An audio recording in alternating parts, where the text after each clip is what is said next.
Hi, I'm Meredith, and thanks for joining us for this week's Green News. The Thermeleon won first place in MIT's Making and Designing Materials Engineering contest and has the ability to reduce greenhouse gas emissions. But what is this invention? It's a tile that changes color like a chameleon, turning white in hot weather to reflect heat and black in cold temperatures to absorb the sun's energy. Commercial polymers and solvents are encapsulated between a clear plastic top layer and a black backing layer. When the weather is cold, the polymer dissolves in the solvent, letting the black backing appear, and when it's hot, the polymer condenses into a white heat-reflecting surface. White surfaces can reflect 80% of sunlight, cutting energy cooling costs by 20%. What makes this invention so appealing is it can be made with cheap polymers like those found in hairspray, instead of expensive dyes used in other research projects. The cost of the materials used for the Thermeleon tiles are less than that of conventional asphalt shingles.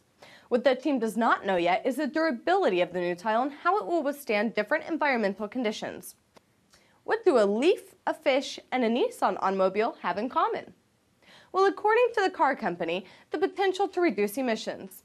Nissan applied the idea of fish swimming in schools to cars on the road. Fish swim at a relatively constant distance in relation to the other fish around them. Fish don't have fender benders, but how could cars be more like fish? Cars could be more like fish if they had sensors installed that could detect and communicate with other cars. Things like traffic accidents, quick starts, lane shifting, and traffic jams could be lessened, and it would curb gas consumption. Nissan used the Apollo robots to demonstrate this concept. The idea is good, but the technology is still not available because car movement will be more challenging, since it needs to be dynamically monitored due to variables in speed. In other news, Duke Energy has committed to investing as much as $35 million into an offshore wind farm on the North Carolina coast. This pilot program came from a study done by North Carolina University. The study examined the feasibility of offshore wind resources, possible construction challenges, its electric transmission infrastructure, regulatory processes, and the economics of such a project.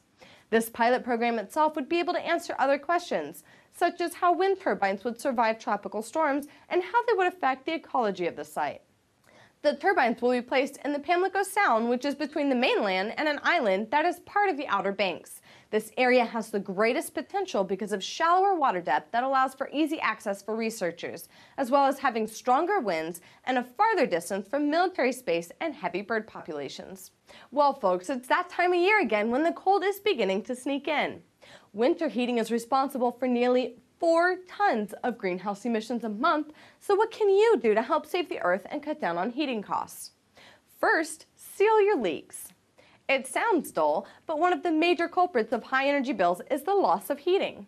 Check your window sealants and recaulk over with plastic. Plumbing, wiring holes, doors, and fireplace dampers are also other areas for potential leaks. Try to cover or fill them. This will help keep in the heat during the winter. It may seem strange, but spreading the heat by running a fan can also help. Circulating the air keeps the heat from drifting up to your ceiling, making your room toasty and warm. Now let's take it over to Fong. Thanks, Meredith. The information technology industry isn't just one of the fastest growing job fields.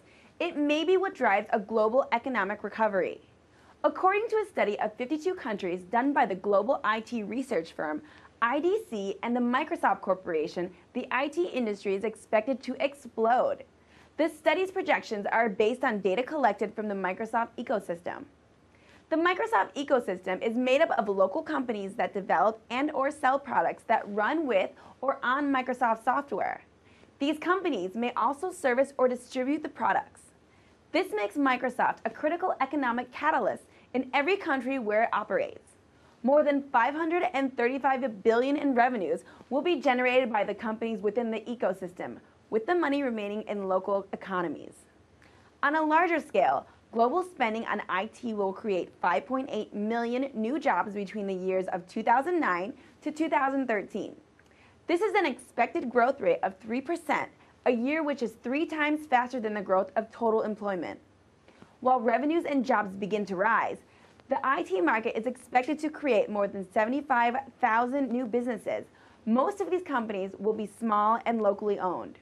For more information on the results of the study, go to Microsoft.com/economic growth. The support for green jobs has not gone unnoticed. This past February 4th marked the first official Green Jobs Advocacy Day. Thousands of proponents from around the country gathered on Capitol Hill lobbying for well-paying green jobs. These jobs will be crucial for the nation's economic growth. Companies in the green sector that are receiving economic development subsidies would need to provide a living wage and benefits high enough to allow their workers to achieve self-sufficiency standards. In doing so, this will help realize the promise of and promote the clean energy revolution.